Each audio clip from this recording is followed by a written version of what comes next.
just lounging in the lounge. No, anyway, I am going to teach my approach to octaves, as far as octaves for soloing, and then I'll talk about a couple other applications for it. But basically, I'm going in the kind of blues, smooth blues, little, obviously Wes Montgomery made these really famous, so it's kind of like that vibe. Also, pretty cool Stevie Ray tune. Well, actually, he didn't write it, but one of his famous tunes, Chitlin's Con Carne, as well, uses this. And then also a Hendrix tune, Third Stone from the Sun, he uses the octaves. And then octaves are also, like, they're used all the time in really heavy rock, too. The same technique, but obviously heavy distortion, a completely different genre of music, but still the same, concept. So anyway, here's what we're going to do. I think the best way to do it, I was just using the blues scale, and, the minor pentatonic. We're in D minor. The chords that I was playing over were just D minor to G minor. That's it, okay? Good minor, dark minor sound. So I think the best way to learn it is to practice playing the scale with one finger, because what we're going to do is we're going to lock in the same shape as we move up and down. So if we kind of can visualize, and even when I am doing the two-finger octave thing, I'm kind of paying attention to just one finger so I can visualize the scale while the other finger is just locking in to a shape. So like if I did something like this,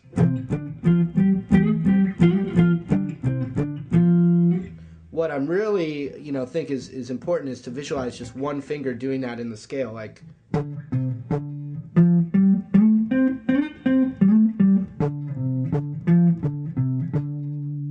Okay, so let's just follow this little box that I use with one finger, and then I'll show you how to apply this stuff, an octave to it, okay? So here we go. So we have a D note here, which is the 10th fret, and then I'm going to go a whole step below it, okay? But our root is the 10th fret. So I have the 8th fret, the 10th fret, okay? Then I'm going to do the same thing on the next string. Those two. So we have, okay? Now I'm going to go up a whole step. So that's the little kind of thing we're working with so far. But it's really cool, the blues note's right there. So you could go, and then from the blue, you could go, what I like with the octaves is to go, and then when I get to the blues note, slide into it. Like that. I do that, when I do like that too. Okay, so here we go.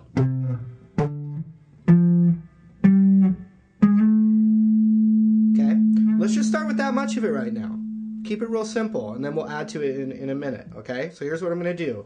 Put my first finger on that same 8th fret, and then it looks, a lot of people, like when you're watching it and you're trying to figure out what it is, a lot of people think it's a power chord, which would have, a whole step up on the next string, but it's not. It's actually over one more string.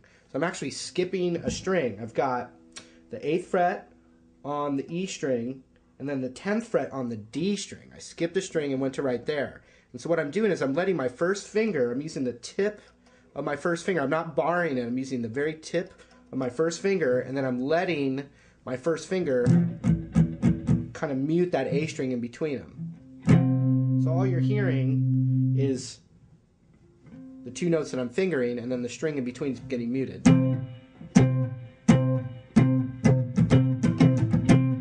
Yeah, you hear it in Rage Against the Machine too a lot.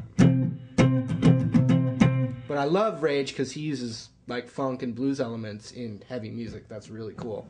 Okay, so now we're going to just slide that up a whole step, which you can visualize from when I was just talking about. Now it's going to sound like this. So it's going to take a little getting used to, just kind of lock, it's like locked into a shape. So here we go. up a whole step. Now I'm first finger on the A string on the 8th fret, ring finger 10th on the G string.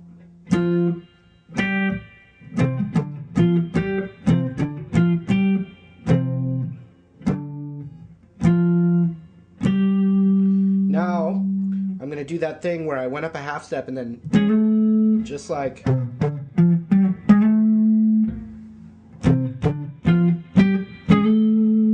very cool.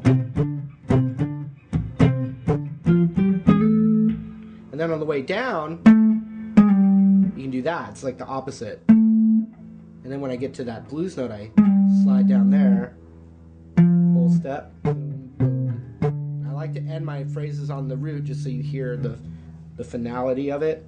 Get my pick in there.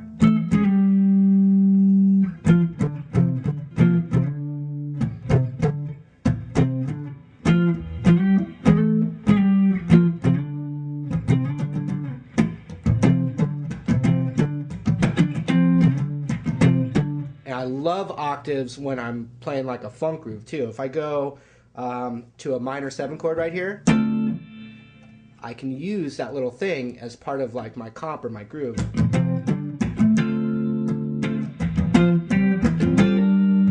just went to a G minor 7 right there.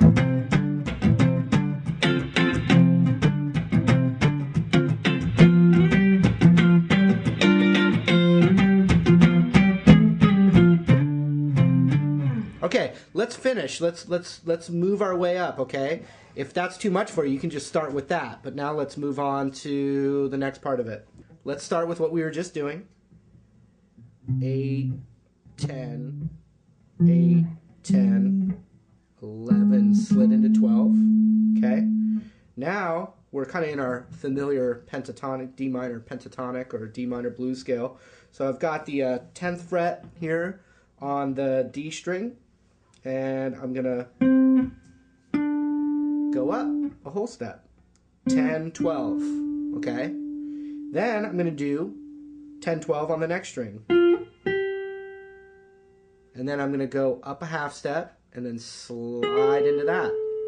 Just like we did an octave lower. It's just we're following the same thing. Now it gets a little weird because the B string obviously is tuned a half step different than, you know, the rest of the guitar. Here's what we got when we one more time.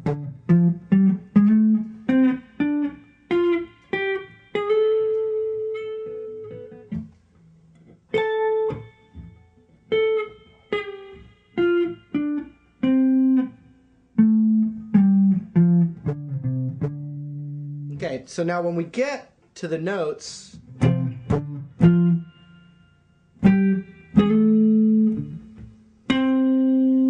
I just did everything we did, but now my first finger is on the 10th fret of the D string, all right? That means that our octave is now going to be on the B string, and since that string is tuned differently, I don't have that whole step distance anymore. It actually has to be a half step higher in distance than the other ones we were doing. It's a little bit trickier because you do a finger change, but so basically, my first finger is on the 10th fret of the D string, and my pinky is now on the 13th fret of the B string. And I'm going to slide that up a whole step.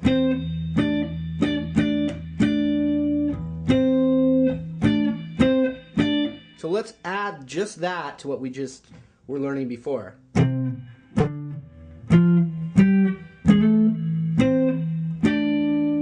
That's it. Let's go back the other way. Did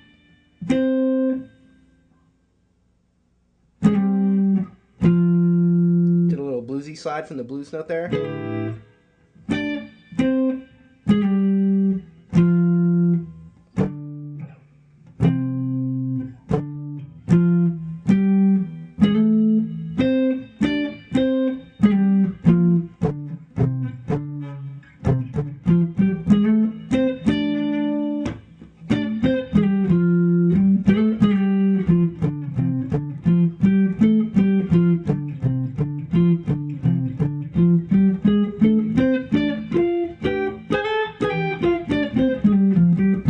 Okay, so I just went as high as I could go. Let's do that now, Okay?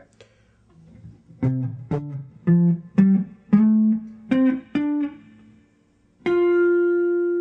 do that.